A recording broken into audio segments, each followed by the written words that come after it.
Saudaraku, jangan berbohong supaya kita lepas dari hukuman. Anggap apa? Nanti minta ampun, darah Yesus tersedia. Tidak. Tiap kali kita berbohong, kita menduka citakan Roh Kudus dalam hati kita. Nah, kita mengeraskan hati kita terhadap Dia. Itu membuat kita lebih tidak sensitif dalam mendengar suaranya. Karena sebagai anak Tuhan, pada waktu saudara mau berbohong supaya lepas dari hukuman, pasti Roh Kudus bicara. Siapa yang jujur? Roh Kudus bicara kepada dia kalau mau buat dosa. Puji Tuhan, semua jujur. Misalnya dosa bohong yang kita bicarakan sekarang, Roh Kudus bilang, terima konsekuensinya. Memang kau salah, memang kau lupa, memang kau lalai. Kau akan menerima disiplin, kau akan dimarahi, kau akan dipermalukan, kau akan menerima hukuman. Tidak apa-apa. Yang penting jangan kau berbohong. Tapi kita keraskan hati. Kita teruskan berbohong supaya kita lepas dari hukuman.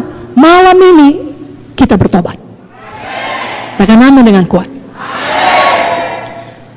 Adalah lebih penting kita tidak membuat Roh Kudus berduka cita, karena Dialah asal semuanya. Saudara perlu berkat, saudara perlu kesembuhan, saudara perlu kehidupan, saudara perlu nafas, Roh Kudus asalnya. Jadi paling penting jangan buat dia berduka cita. Jangan pula berbohong supaya dilihat orang hebat. Aku hafal seluruh kitab Roma. Aku berdoa 5 jam sehari.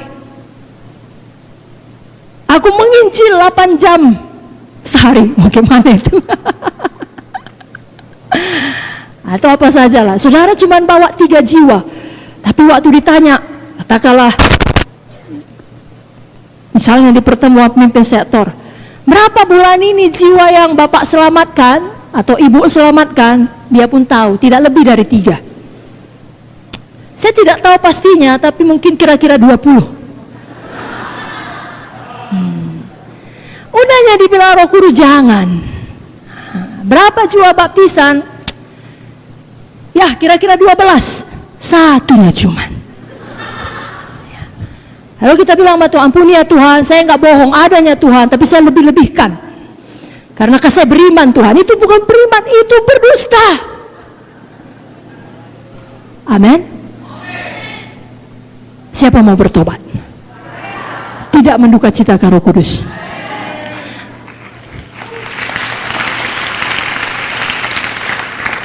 Jadi jangan berbohong supaya lepas dari hukuman. Jangan pula berbohong supaya kita dipikir lebih hebat dari yang sebenarnya.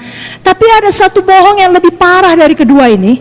Walau semua dosa sama saja di hadapan Tuhan, tidak bisa satu dosa pun masuk ke sorga. Tetapi di dunia ini, kalau bohong yang berikut ini dilakukan, itu hati sangat-sangat jahat. Bohong yang bagaimana? Yakni saudara berbohong mengenai sesuatu hal atau seseorang yang mengakibatkan perpecahan sesama anggota. Saudara baca tadi ayatnya kan? Ia mengakibatkan perpecahan sesama tubuh Kristus, sesama saudara.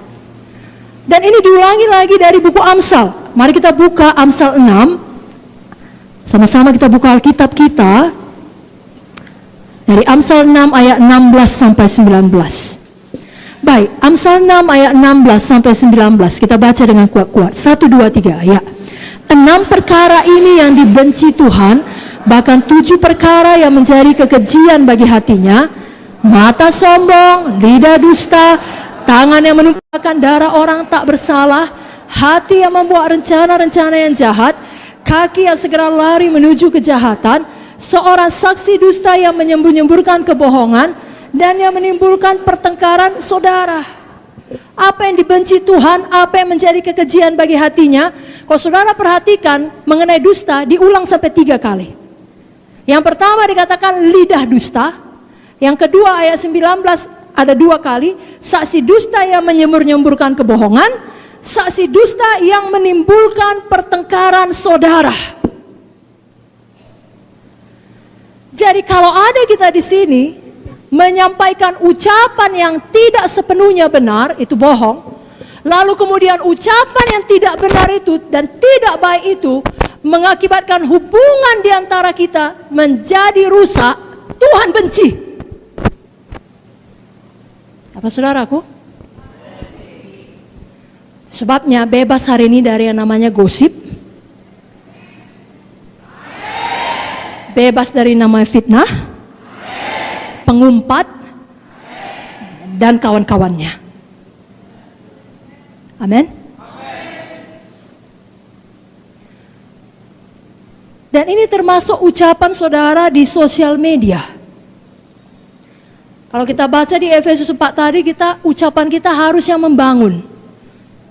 Supaya orang yang mendengarnya beroleh kasih karunia.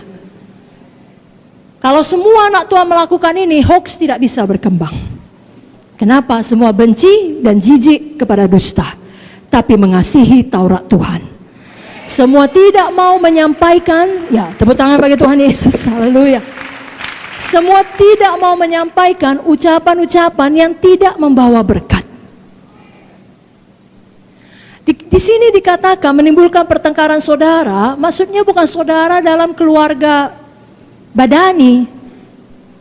Misalnya saudara menyampaikan hal yang tidak baik kepada saya mengenai ucapan Kak Vicky, lalu hubungan saya dan Kak Vicky menjadi tidak baik. Tapi kalau menyampaikan yang tidak baik kepada saya mengenai Kak Heni, wah kan gak munte, itu gak apa-apa. Hubungan saya dengan dia tidak baik pun kan tidak sesama saudara. Salah. Sesama saudara ini sesama saudara tubuh Kristus. Siapapun, suku apapun, marga apapun, usia apapun. Jangan ada pertikaian, perselisihan di dalam KKS, di dalam sektor. Oleh karena ucapan kebohongan. Dan sekali lagi Roh Kudus pasti sudah bicara di dalam. Tidak perlu kau kirimkan itu. Tidak perlu kau forward itu. Tidak perlu kau teruskan itu. Itu tidak menjadi berkat, walau itu benar. Alkitab juga berkata, pikirkan perkara yang benar, mulia, adil, suci, manis, sedap didengar, patut dipuji, disebut kebajikan. Jadi tidak cukup benar saja. Kalau orang yang mendengarnya tidak beroleh kasih karunia, saudara hentikan.